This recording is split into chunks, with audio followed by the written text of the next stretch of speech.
now with Dr. Ziti. We're going to ask you a similar question. What strategies have you seen work to scale up digital transformation across Brunei? Over to you. Okay. Let's see. Can you hear me, by the way? Yes. Are you able to hear me? Okay, yes. Great. Okay, so I'm sorry because my system is also going incoming. All right. Thank you very much for the opportunity to talk about the digital transformation in my country. Interestingly, I can share that for Brunei, what happens is that we have gone through a post-COVID. I think we were also quite new using technology. So post-COVID, we will also transform in a way that we will push to use digital tools for learning, for work. That happened throughout when we were transitioning all the way from post-COVID 2019. And then Brunei went to undergo a lot of changes. So what happens is in the way in Brunei, we actually have a digital economy master plan, okay, in Brunei Darussalam, in which the digital economy is seen as the key enabler to propel Brunei Darussalam to become a status of a smart nation.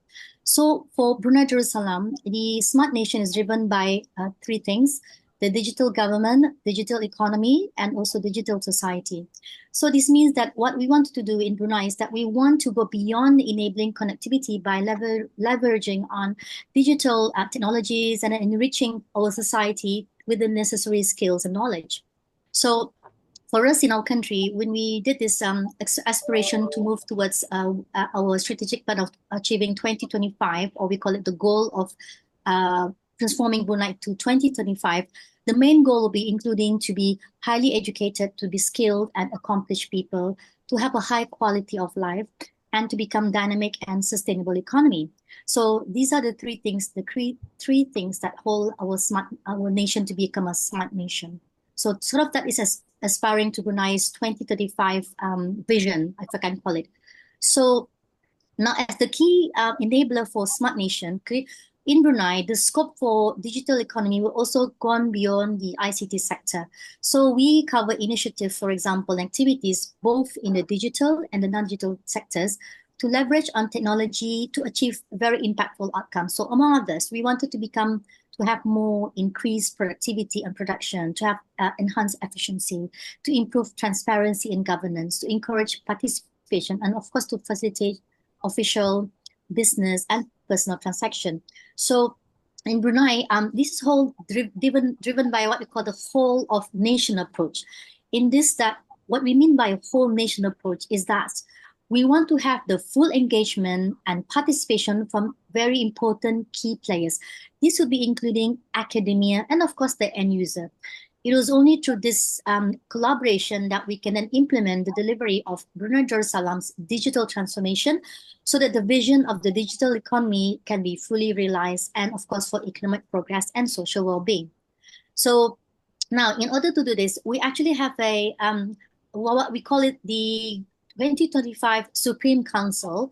We actually have a council to help steer the country, okay? So the co-chair for the Digital Economy Council in my country is actually the Minister of the Prime Minister's Office, and he is the Minister of the Transport and Info Communication. We also have other members, for example, participating. So you also have the Minister of Primary Resource and Tourism, as well as the Minister of Education. And the members include the Deputy Minister of Finance and Economy, the Deputy Minister of Energy, and we also have what we call as industry representative. So they are the chairman of, for example, Info Communication Federation of Brunei. So what happens is that in Brunei, in order for the digital economy to move, or the key enabler, we actually request that the Digital Economy Council to take over the role of Brunei Darussalam National IT and then provide the direction and to steer how the digital economy in Brunei would work, okay? So there are several things. For example, we have strategic trust. So among others, we have industry digitalization. That was the focus. We also have government digitalization. And then we also have, for example, a thriving digital industry. We bring in ICT sector. We also have manpower and talent development as well, okay? So these are the things that we wanted to help us move Brunei, for example. So I would say that out of these things, Our strategic enabler will be a few things. So our Smart Nation platform is one. Our digital data policy and governance framework is another. We have our policy and regulatory framework as the third. We have also things like cybersecurity is also another enabler. And we also have research and development and innovation in digital technologies. Okay, so these are the 5 strategic enablers that Brunei has embarked in under our digital economy master plan 2035. And interestingly, that we have achieved some of these goals to summarize in some way. Yeah. So I suppose in a way to bring Brunei where we are like in other countries, they are difficult to say that what ensures all these plans will work. What is the key success? What is the measure for this? I think for us, right now, as I can see that a lot of our Bruneian community in the workplace, children, we have a vision. Our vision is that this digital transformation plan, which is spearheaded by the different ministries for the different clusters, they will include looking at into jobs and skills, looking at productivity, looking at our innovation. Okay, these are all part of that helps our digital transformation to move. So we need support, for example, from the government sector, but we also need support from the industry as well as the society. So all these things in place. So the government, industry, and the society, they are all closely interrelated in our ecosystem of digital economy. And I'm talking about how we are moving this. Right now, I can say that a lot of Bruneians, children, youth, a majority are very IT literate.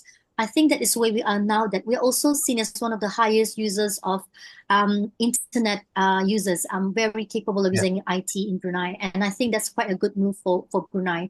Now, right now, in terms of digital economy and banking, we're also now moving to a more cash-free initiative. In other words, a lot of Bruneians now are now going digital. So we're now becoming more cashless, if I can say that. We're now asking people to handle less cash. That is in terms of publicly, in public domain. We use cash. We are becoming more cashless at the moment. I can see this happening when we go to restaurants, cafes, just talking about generally, a lot of us are now attempting to use more cash, than using cards, than cash. I see that's a very significant move. Even young children now are trained to know about using cards, students in university, for example, are now not handling cash so much, but money goes to the ATM system. So they will be asked requested to open a bank account, and everything is through, for example, card. So we're using much more less cash now. And then if I also mention things like when we make payment to government sector. Oh, sorry. Hi, I'm going to have to stop you there because we've got limited time. But I think sure. All right. you've really introduced. Can I just summarize? Yeah, sure. That'd be wonderful. So, just to summarize what Brunei is doing now, our transformation is very heading to a master plan for Brunei. And the way things are going in Brunei, education sector is very big in digital economy. Our country is also now moving towards a cashless society, and as well as industry also moving toward that area. So I would say that in terms of digital transformation, we have been transformed due to result of COVID-19. We're moving towards there. Thank you so much for that. Yes, thank you very much for that. I think sorry about that. Thank you. Really interesting developments with government, like an integrated strategy, master plan, ecosystem. So that's a really useful thing to share. So thank you very much, Dr. Ziti. We're going to move over to Cambodia. And Dr. Kim Seng, over to you, Dr. Kim Seng. Maybe we're going to limit our speakers to about 5 minutes, if that's okay. So if you've got a 5-minute summary of the key aspects of how to scale up, so just maximum of 5 minutes from thank you. Cambodia. Thank you very much. Thank you so much, Tony. Do you see my share PowerPoint? Yes. Okay, so today I'm going to talk a little bit on scaling up for digital transformation using the case of higher education in Cambodia. So before I go straight to the topic, let me share the timeline for digital transformation. So Cambodia adopted ICT in early 2010. Then the government started expanding internet connection in public university in 2012. Then 2015 start moving toward e-library in public institution. Then 2017, they start launch the model and LMS system in the pilots program. Then 2020, during COVID, they moved to online learning. Then the government in 2021, they announced the higher education vision 2030. 2022, they start having the public-private partnership, and 2014, they start having the digital literacy achieve around 65%. And these are the 5 key strategies that the government adopt. So first one, the government policy and vision. So they issue the policy on higher education vision 2030. And also they collaborate with World Bank, initiate the program for higher education improvement projects.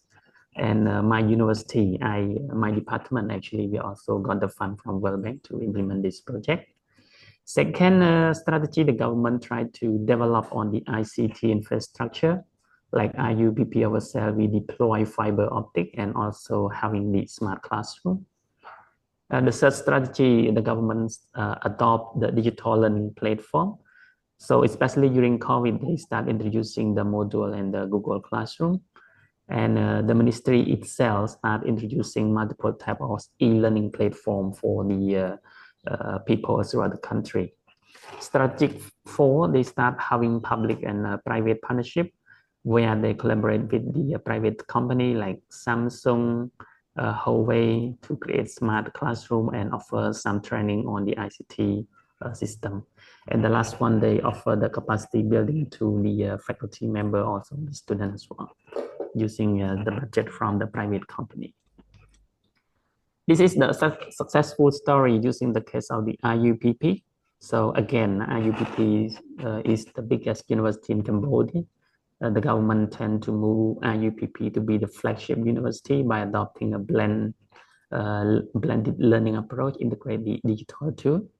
So the government start introducing the digital training system, smart classroom, LMS using some budget from World Bank. And as the result, they got a system to use. And also established the ICT Research Center using the fund with the by doing partnership with Huawei and Samsung. Okay, and mainly our university, we got fund from the government, from the World Bank, SIDA, Kwaika, and JICA, also the private company as well. Also, we got some foundation from the private company. And for digital transformation, what we see from the KL Cambodia, mainly we need to strengthen regional collaboration. We need to invest in the infrastructure. We need to promote public and private partnership, also enhance capacity building.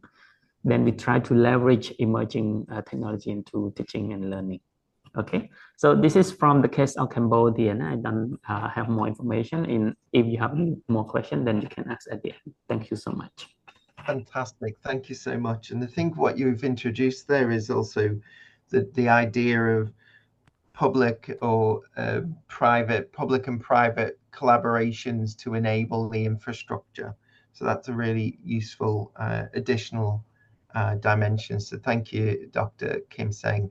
Just a reminder to everyone, if you have questions as we go through, please do put them in the chat and we can ask as we go along. We're going to move over to Indonesia.